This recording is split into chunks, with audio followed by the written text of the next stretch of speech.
The Essential Education projector range from Hitachi sponsors ICT programs.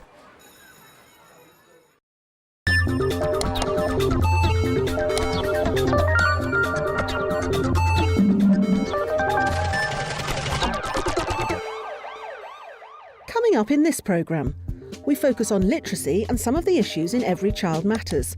We take a look at a Year 2 masterclass that uses animation software in poetry. And we focus on a group of Key Stage 2 children using digital photography to explore bullying. And there are more top tips.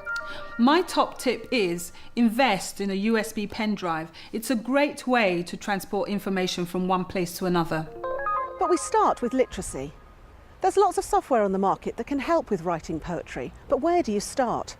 We found one teacher in Harrow who wanted some help. Well, I have a Year 2 class and we're working on the Great Fire of London in history. I'd really like to link this to the unit of work in literacy about poetry. But the majority of my class are English as a second language children, and they find the vocabulary and poetry writing very challenging. I feel that ICT could really support them, but I really don't know what's out there. So I really need some help. To help is literacy expert Julie Steer. She'll show Mickey how animation can encourage children to write creatively. There's quite a lot of software to choose from. She's using to animate. I mean, I've seen reception children use it Whilst we've been looking at particular products in this programme, there are lots of others on the market that will do the same job. You can find details on the Teachers TV website. It actually gives children a good understanding of how animation works. You have all the usual tools here. We can have the spray tool, pen tool. So I might start off showing that I know what glow means by putting a little bit of glow down the bottom, and then I can click the text here and I can start to write glow there, so that in a sense they're seeing the words that they're going to use alongside the movement of the animation. The key words relating to fire can be illustrated on each frame. The animation can then be built up by copying and pasting frames along the timeline. The completed animations can then be used on the interactive whiteboard and incorporated into other software packages or web pages. That's really good. They'll be really excited about that and want to write. Yes, and I think it makes the link between the writing, which you said was difficult. They had the words in their actual vocabulary, but they weren't using them in writing.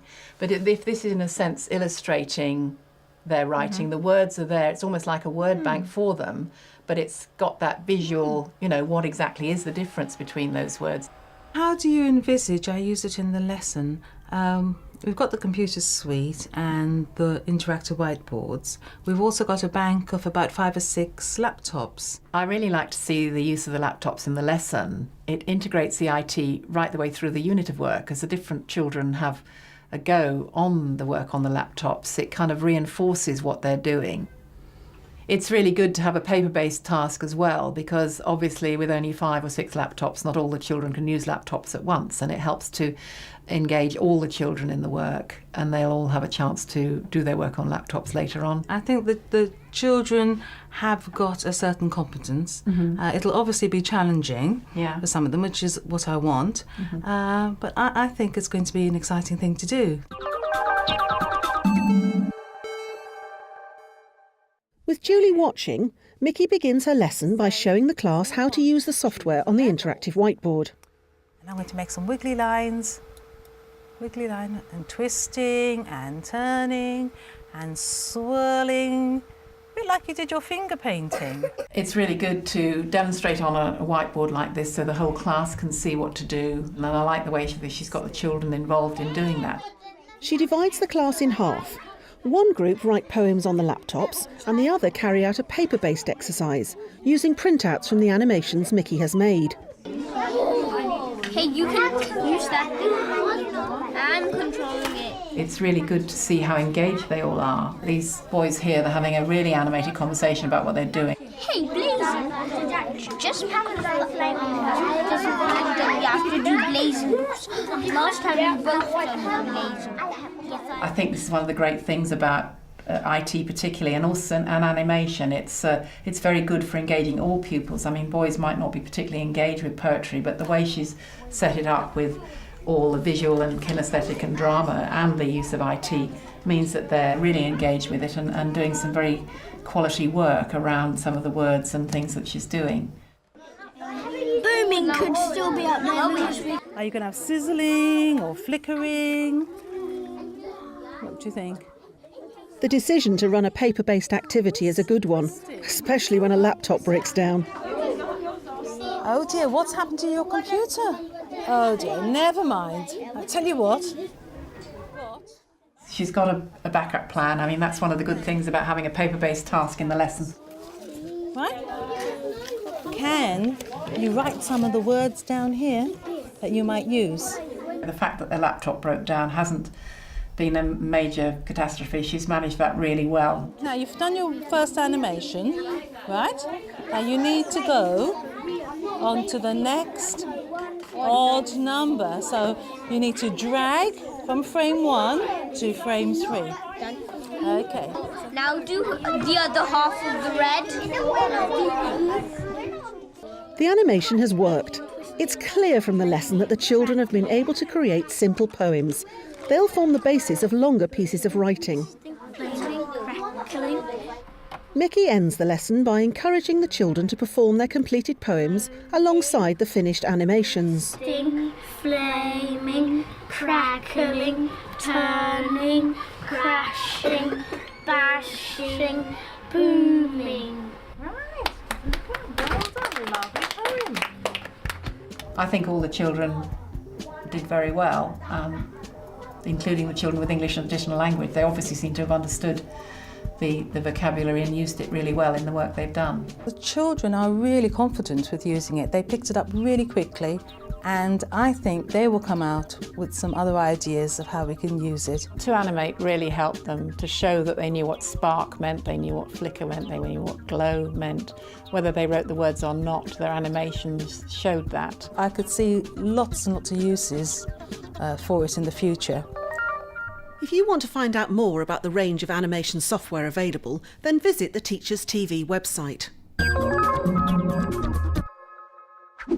When pupils are using the internet to find information, always try and select some websites first. It's amazing how much time pupils can waste searching the internet and not find the information you'd like them to. My top tip is always try the equipment before the lesson starts. Otherwise, you might find yourself being caught out. An important tip for teachers using ICT is to share. Share with your colleagues in your school, share with other schools good practice, go and see lessons, find out about good websites and good ICT software to use. Finally today, Every Child Matters. It's on every school's agenda. But how can ICT help move it forward? Well, here's an inspirational example from a group of 5 primary schools in Somerset. Okay, and we'll do that again. 2 of the 5 outcomes are making a positive contribution and enjoying and achieving. Get rid of all of those. And then These are what this session is hoping to tackle. That's fantastic. You can bring in the ones that you want then. Okay. Today is mixing ICT with creative writing, but also thinking about social and emotional aspects of learning. So by the end of the session, what I'm hoping is they'll have made a photo story, whereby they will have thought of their own creative writing to go in there, they'll have taken their own photographs digitally, and they will have put some movement to those photographs. All goes together at the end to make themselves a film. It will take them to somewhere else that they can't be taken to with a book. Starting the session with a "here's one I made earlier" helps in 2 ways. It acts as an icebreaker for the children from the different schools, and it provides a model for how they might create their own story. Look what I can do. If I click on here, I can move it to the top. Okay, can you all see the screen? Now I've given you the skills to make a photo story. The next step is to brainstorm the sort of issues that might be part of the stories. So, 4 or 5 minutes, which issue do you want to take and why? I want to hear discussion and agreement at the end of it, okay? Go. I'd say being on maybe the outside of the game. what would give that idea was if someone was sitting, holding their lunch, and then someone comes along and reaches out to take a picture of that position, and then actually lifting it up, take another picture. I think the idea of being isolated is a very powerful film. You could take that back to your school and say, look what we've done.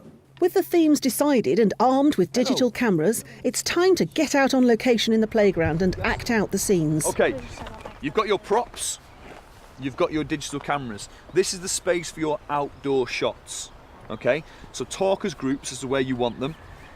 Make sure you're directing each other. Kind of like you turn around and you see them, and then they can kind of push you or something, or shout at you. Like we could have one photo of them just like that. You can always zoom out. Yeah, I can see. OK, show the gang what you think. That's actually the perfect word, Dan. Yeah, that's quite good. Then it's back inside to finish the shoot. It's these images that will form the narrative structure of the story. Well done, that's a good photo.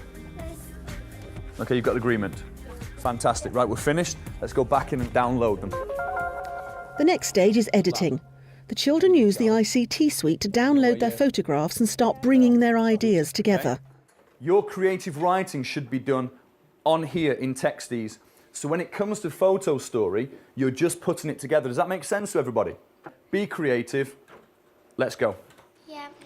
Brilliant. Okay, let's The group uses a simple word processing software to create their storyboards. Right, so double click it. Click on one, it'll put a box around it, just like this. Excellent, well done. On Texties, you can have this put on pictures that are not moving. Because on Photo Story, you can make them moving and zoom in and out and put backgrounds in it and everything. And then it's the final piece of the jigsaw. Using the software to assemble their final multimedia pieces, a montage of images, movement, backgrounds and music. It's just, you haven't done lots of writing to go with it, but what you've done is powerful, and that's what we're trying to look for. OK, can everybody stop?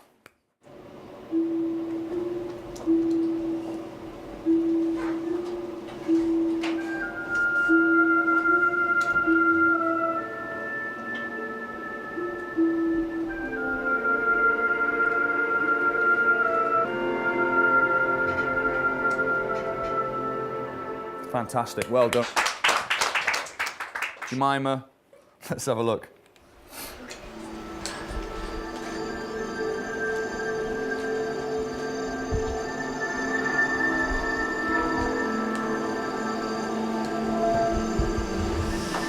Wow. Brilliant zoom out. Fantastic.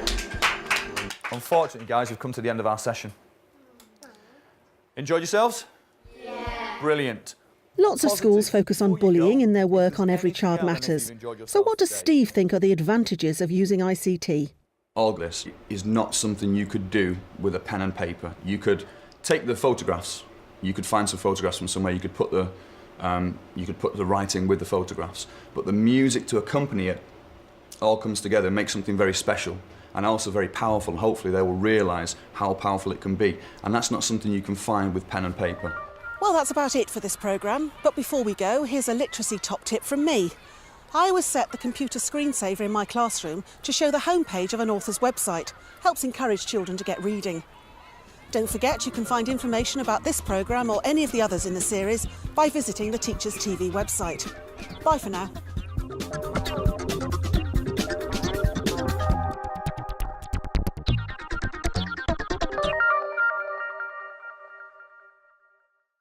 Essential education projectors from Hitachi sponsor ICT programs.